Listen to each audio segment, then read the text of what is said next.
Welcome, time travelers. SolaTales here, and tonight's adventure takes us to ancient Greece, where the Mediterranean sun has blessed another olive harvest and will join Theron and his community as they transform the season's final olives into liquid gold using techniques unchanged for centuries. So dim the lights, sit back, and relax. The first light of dawn crept slowly across the hillside, painting the ancient olive groves in shades of pearl and silver. Theron moved quietly between the trees, his sandaled feet making soft sounds against the earth that had been packed smooth by countless seasons of harvest. At 63, he had walked these same paths since he was old enough to carry a small basket, and his grandfather's voice still echoed in his memory. Listen to the trees, young one. They will tell you when they are ready to give their gifts. The morning mist clung to the gnarled trunks of the olive trees, some so old that their hollow centers could shelter a grown man from the rain. These trees had stood here when his grandfather's grandfather first tended them, their twisted bark bearing the scars and stories of centuries. The Greeks believed these groves were blessed by Athena herself, who had gifted the olive tree to humanity in her contest with Poseidon for the patronage of Athens. Theron had heard this story countless times, but each morning among the trees, he felt the truth of it in his bones.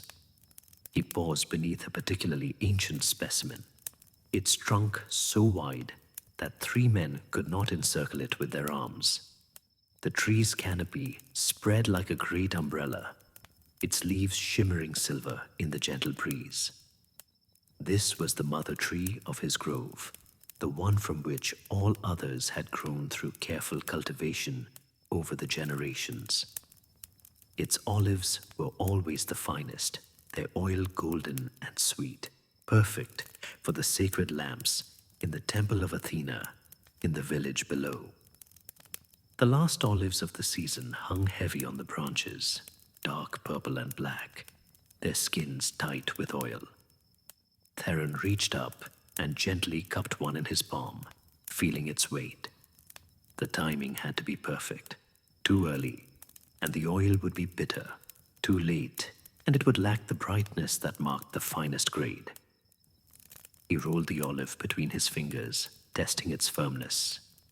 Yes, today would be the final day of harvest, the end of another season's careful tending. As the sun climbed higher, the mist began to lift, revealing row upon row of olive trees stretching down the hillside toward the sea. The Mediterranean sparkled in the distance, a sheet of hammered bronze that promised another warm day. The light filtered through the silver-green leaves in dancing patterns, creating a constantly shifting tapestry of shadow and brightness on the ground below. Theron walked slowly from tree to tree, his practiced eye assessing the remaining fruit. In ancient times, the Greeks had recognized several grades of olive oil, each with its proper use. The first cold pressing of perfectly ripe olives produced Eleoin akraton, the purest oil reserved for religious ceremonies and the tables of the wealthy. Lesser grades served for cooking, for fuel in lamps, and for the athletes who would rub it into their skin before competing in the gymnasium. The morning air carried the scent of wild herbs that grew between the olive rows, oregano, thyme, and rosemary that his grandmother had planted decades ago. She had known that these herbs would help protect the trees from pests while adding their fragrance to the oil. Everything in the grove had its purpose, each element connected to the others in the ancient dance of cultivation that his family had refined over generations. As he completed his circuit of the trees, Theron felt the deep satisfaction that came with another successful season. The spring rains had been generous, but not excessive. The summer sun had been warm without the scorching heat that could damage the developing fruit, and the autumn had brought the cool nights that helped concentrate the oil in the olives. It had been a good year, a year that would provide oil enough to see his family and their neighbors through the winter and spring to come. Chapter 1: Gathering the Community.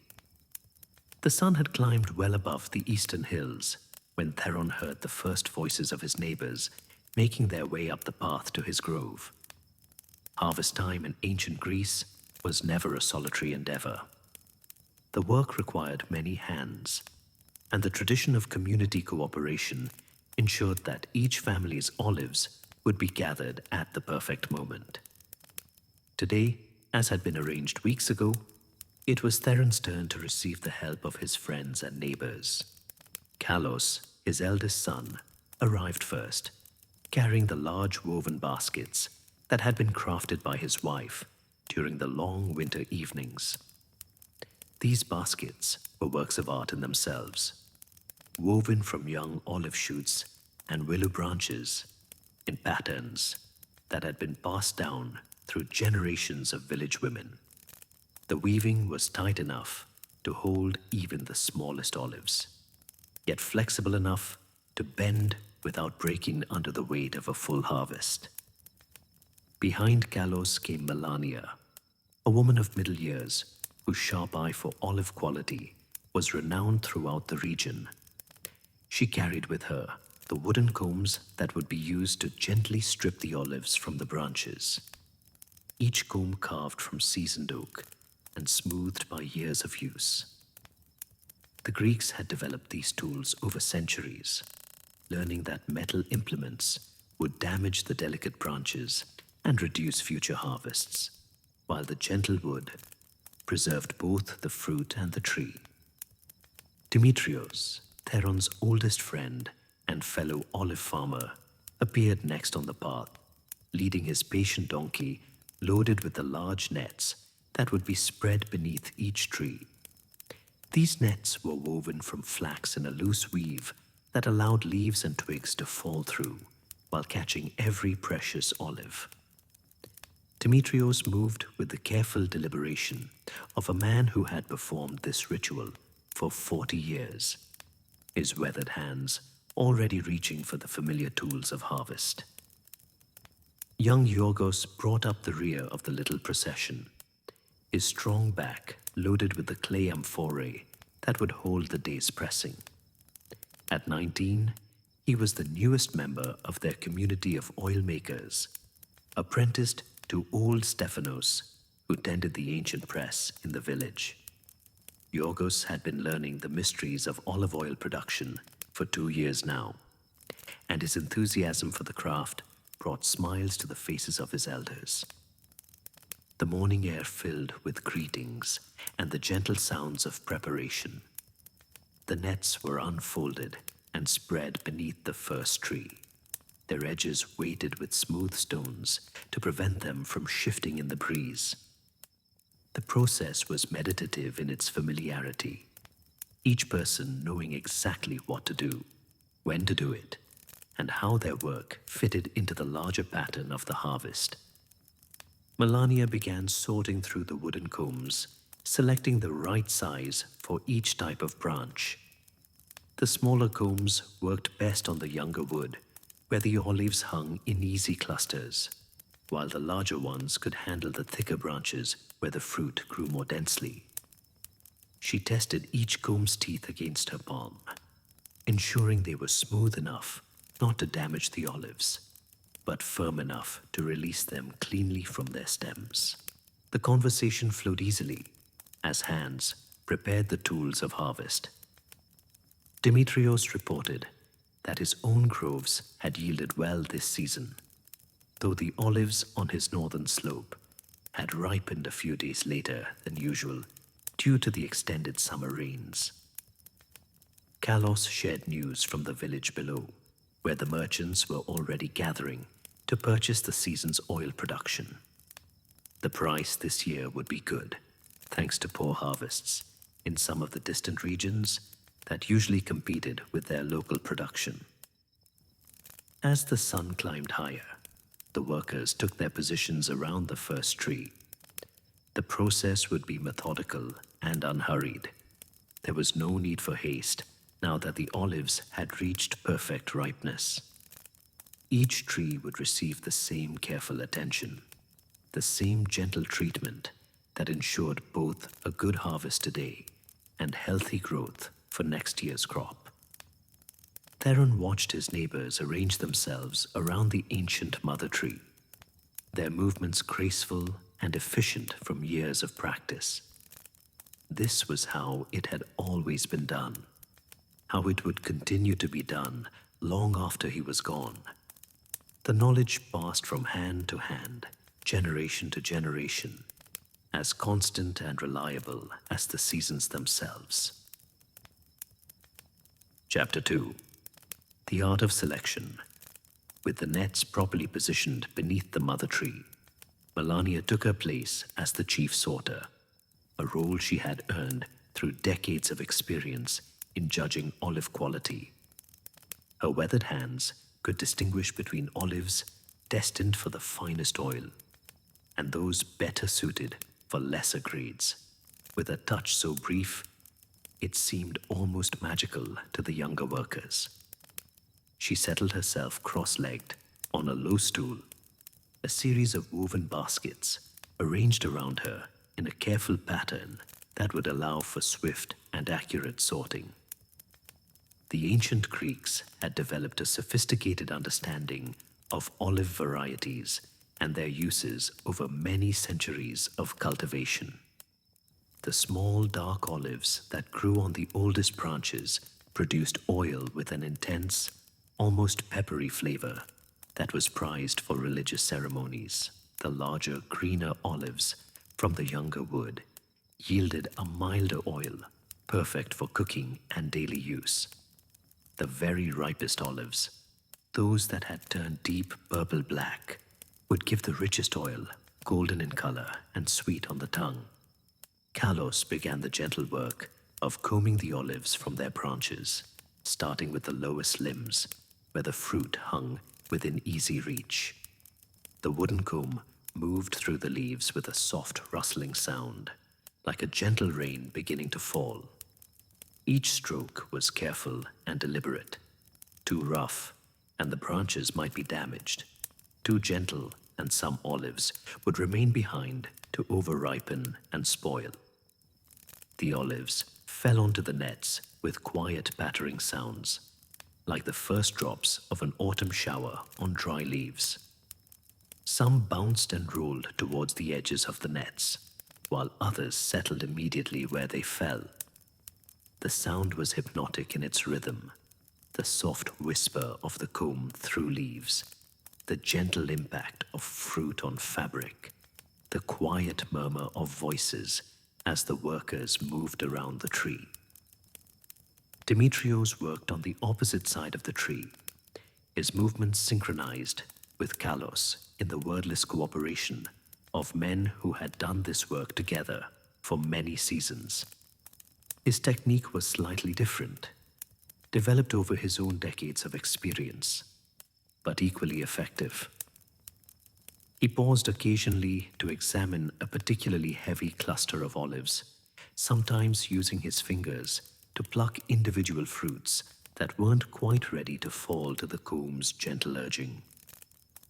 As the olives accumulated on the nets, Yorgos gathered them carefully and brought them to Melania for sorting.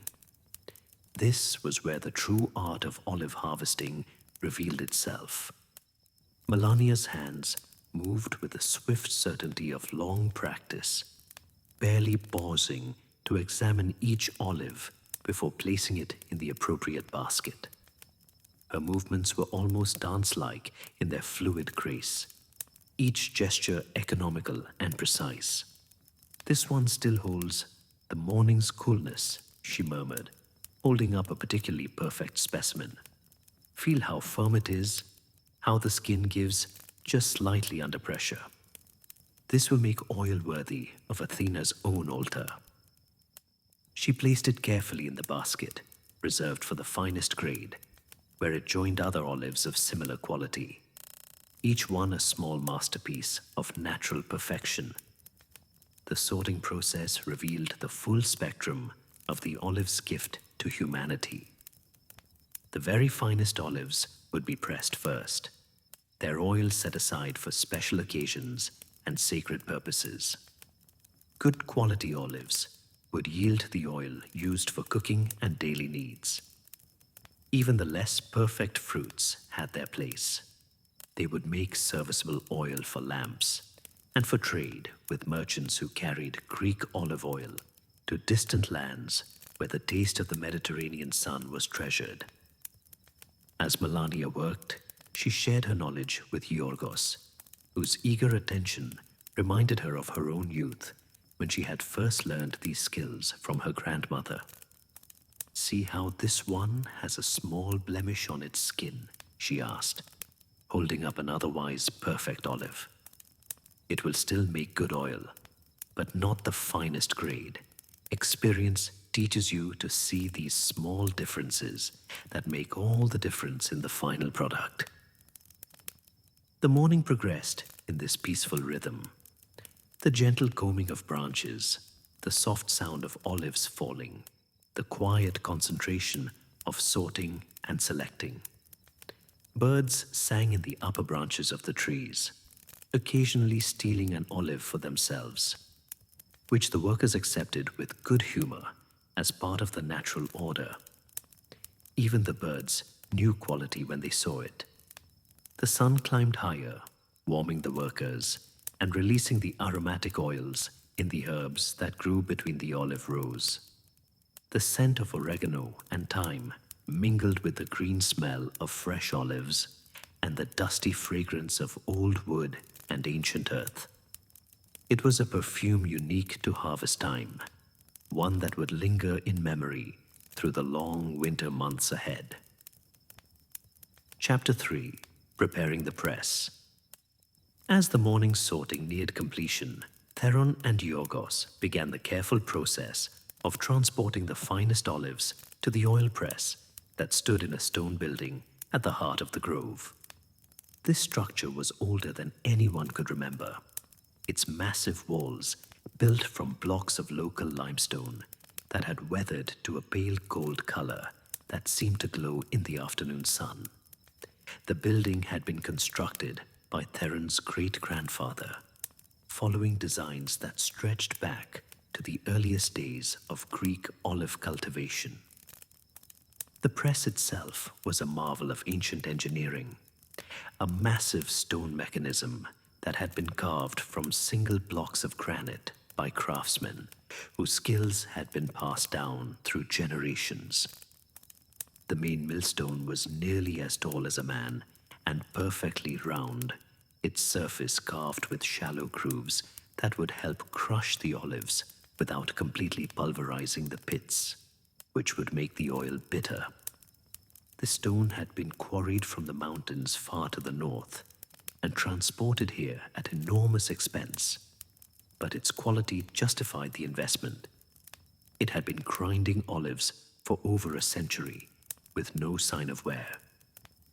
Yorgos ran his hands over the smooth surface of the millstone with the reverence of a young craftsman, learning to appreciate the tools of his trade. "My master says, 'This stone is worth more than 10 good milk cows,'" he said to Theron, his voice filled with wonder. "The granite comes from quarries, where the stone is so hard it can crush olives to paste without absorbing any of the oil into itself." The preparation of the press was a ritual as important as the harvest itself. Every surface had to be cleaned meticulously to remove any trace of dust or residue that might contaminate the precious oil. Yorgos began with buckets of clear spring water, scrubbing the granite surfaces with brushes made from stiff olive wood. The water ran off the stone in small rivulets, carrying away the dust of months and revealing the stone's natural luster. Theron supervised the cleaning with the careful eye of a master craftsman, In ancient Greece, olive oil was not merely food, it was medicine, lamp fuel, currency, and sacred offering all in one. The purity of the oil depended absolutely on the cleanliness of every tool and surface it touched. A single contaminated batch could ruin a family's entire harvest, transforming months of careful work into worthless liquid fit only for the lowest uses. The press mechanism itself was a study in elegant simplicity. The millstone was mounted on a central pivot and would be turned by a long wooden beam that extended out from the building through a large archway. A patient donkey would walk in slow circles, turning the beam and causing the stone to rotate in its circular track, crushing the olives that were fed steadily into its path. The system could operate for hours without stopping, grinding out the olive paste that was the first step in extracting the precious oil. As Yorgos cleaned, Theron inspected the wooden collection troughs that surrounded the grinding area. These were carved from single pieces of ancient olive wood, their surfaces polished smooth by years of use and seasoned with the oils of countless harvests. The wood had to be kept scrupulously clean, but never scrubbed so hard as to raise the grain, which could trap impurities and affect the taste of future pressings. The press room held other tools as well: long wooden paddles for stirring the olive paste, woven baskets that would hold the paste during pressing, and clay vessels of various sizes for collecting and storing the finished oil. Each tool had its specific purpose and its own requirements for preparation and maintenance. The paddles were carved from fruit woods that would not impart any unwanted flavors to the oil. The baskets were woven with special techniques that allowed the oil to flow through while retaining the solid matter. The importance of olive oil in Greek society could hardly be overstated. Beyond its culinary uses, it served as the primary fuel for oil lamps that lit homes and temples throughout the Mediterranean world.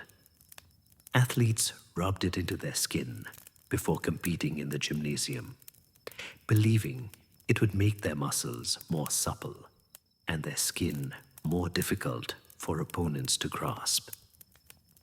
Physicians prescribed various grades of olive oil for ailments ranging from wounds to digestive troubles. The finest oils were offered in temples as gifts to the gods, particularly Athena, whose sacred tree provided this liquid gold. As the cleaning progressed, the press room began to take on the purposeful atmosphere of a workshop prepared for important work. The afternoon sun slanted through the high windows, illuminating motes of dust dancing in the golden air.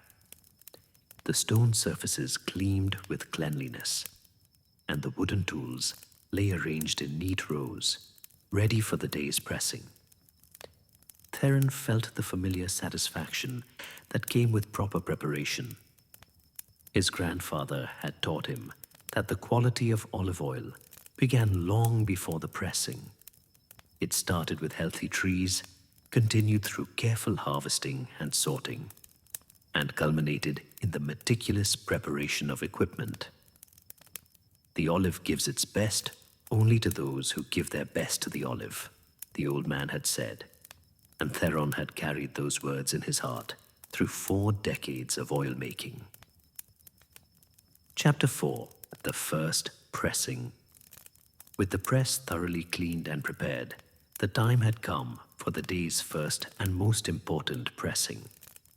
Theron personally carried the basket containing the finest olives into the press room, setting it down beside the great millstone with ceremonial care.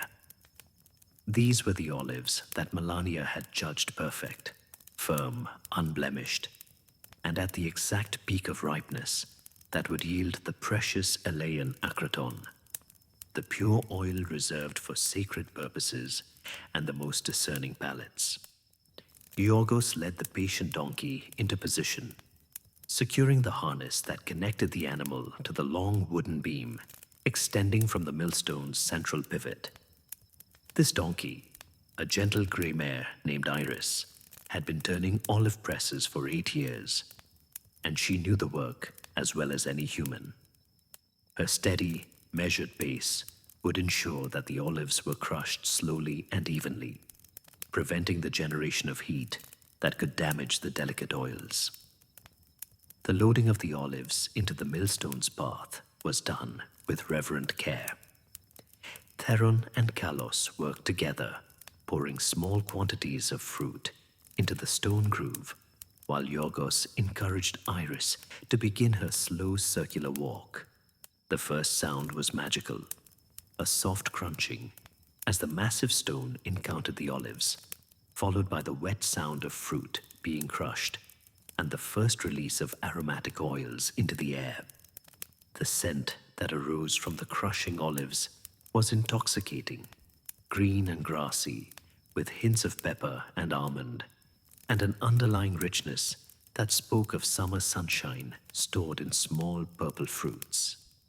This was the smell that marked the peak of harvest season, a fragrance that would cling to the workers' clothes and hands for days afterward, marking them as participants in one of humanity's oldest and most important crafts. As the millstone turned, the olives were gradually transformed from whole fruits into a thick purple-black paste. The crushing had to be monitored carefully. Too little and some oil would remain trapped in larger pieces of fruit. Too much, and the olive pits would be ground fine enough to release bitter compounds that would spoil the oil's flavor. Theron watched the consistency of the paste with the eye of a master craftsman, occasionally reaching down to test its texture between his fingers. The rhythm of the work was deeply soothing. Iris walked her endless circle at the same pace she had maintained for years, her hoofbeats marking time like a great slow heartbeat. The millstone turned with ponderous grace, its massive weight giving it momentum that carried it smoothly through each revolution. The workers moved around the press in their own quiet patterns, adding olives, monitoring the paste, adjusting the donkey's harness when needed. Ancient Greek olive oil production was both art and science, refined over centuries of experimentation and passed down through countless generations. The Greeks had learned that the first pressing, done without heat and with minimal crushing, produced oil of unparalleled quality. Later pressings might use heated water or more aggressive crushing techniques to extract additional oil, but these lesser grades were reserved for cooking, lamp fuel, and trade. As the paste accumulated, Theron began the next phase of the process. Using a long wooden paddle carved from seasoned olive wood, he began stirring the paste in slow, meditative circles. This mixing, called malaxation in later centuries, helped the tiny droplets of oil coalesce into larger drops that would be easier to separate from the water and solid matter also present in the paste. The stirring required patience and skill. Too vigorous, and air would be incorporated into the paste, leading to oxidation that would diminish the oil's quality and shelf life. Too gentle, and the oil droplets would remain too small to extract efficiently. Theron's movements were smooth and rhythmic, developed over decades of practice into an almost dance-like sequence of motions. Young Yorgos watched every movement with the intensity of a dedicated student.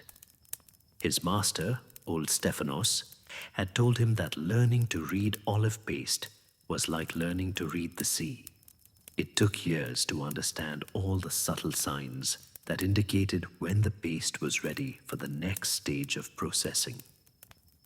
The color had to be right, the consistency had to be perfect, and the smell had to carry that particular note of readiness that experienced oil makers recognized instinctively.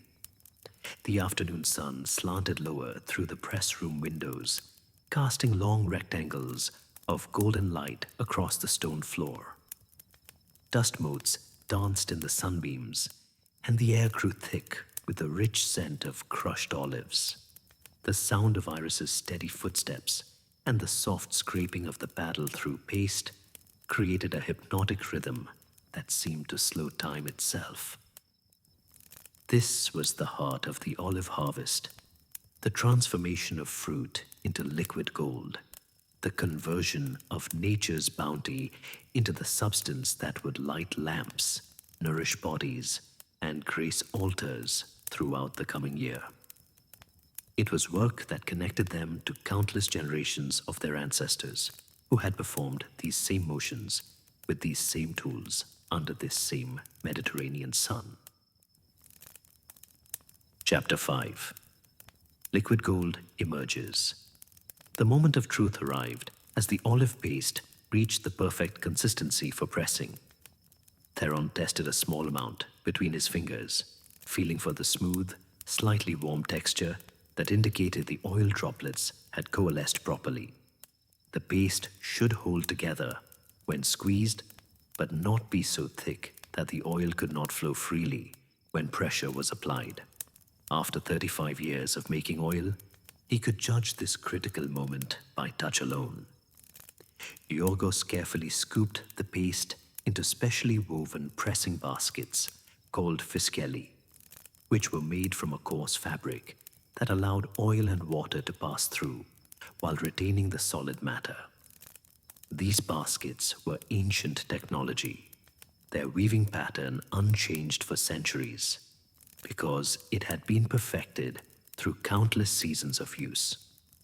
Each basket could hold exactly the right amount of paste for efficient pressing.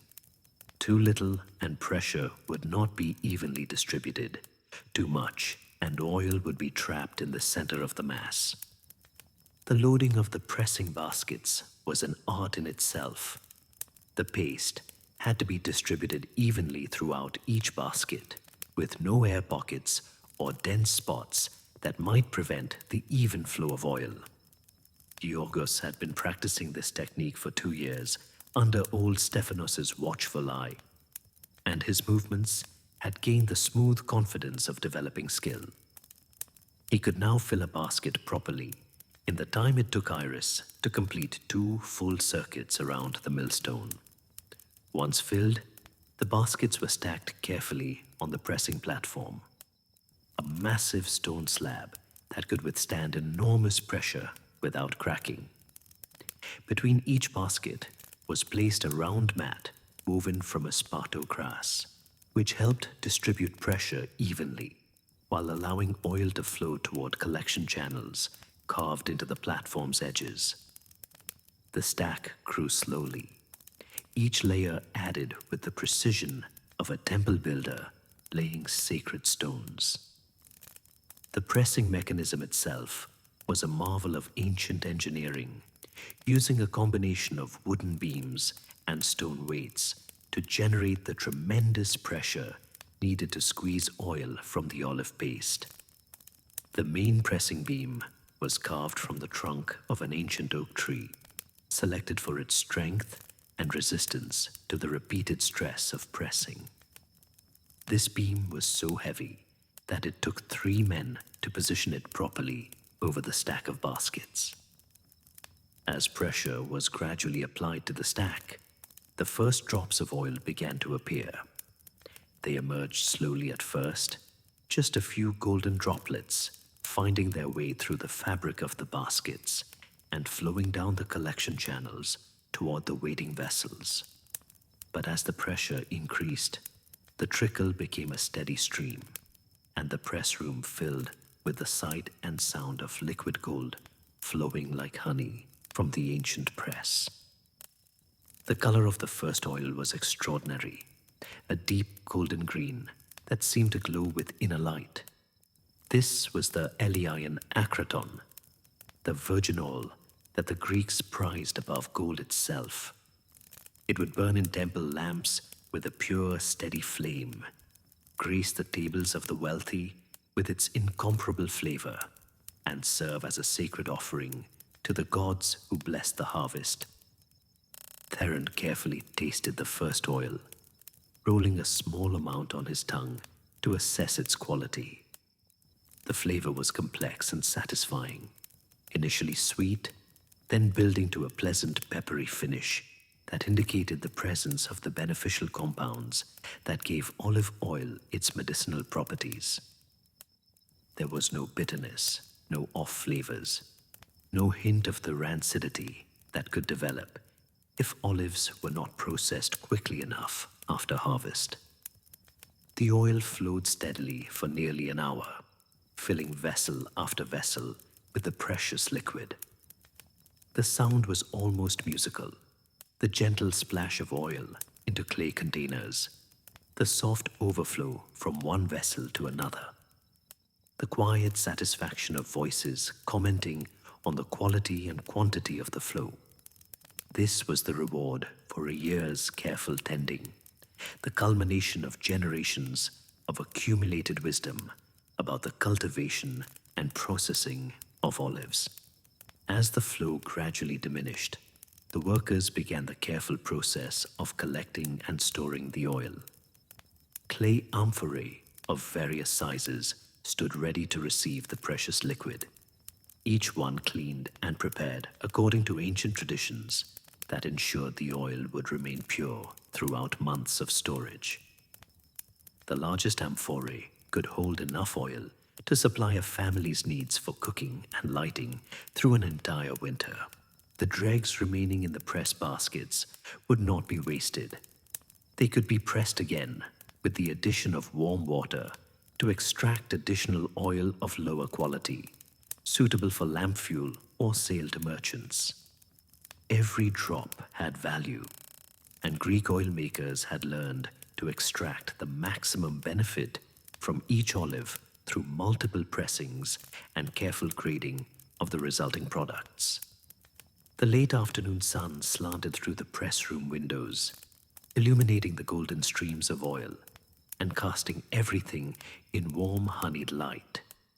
The air was thick with the intoxicating aroma of fresh olive oil, a scent that spoke of abundance, craftsmanship, and the generous gifts of the Mediterranean earth.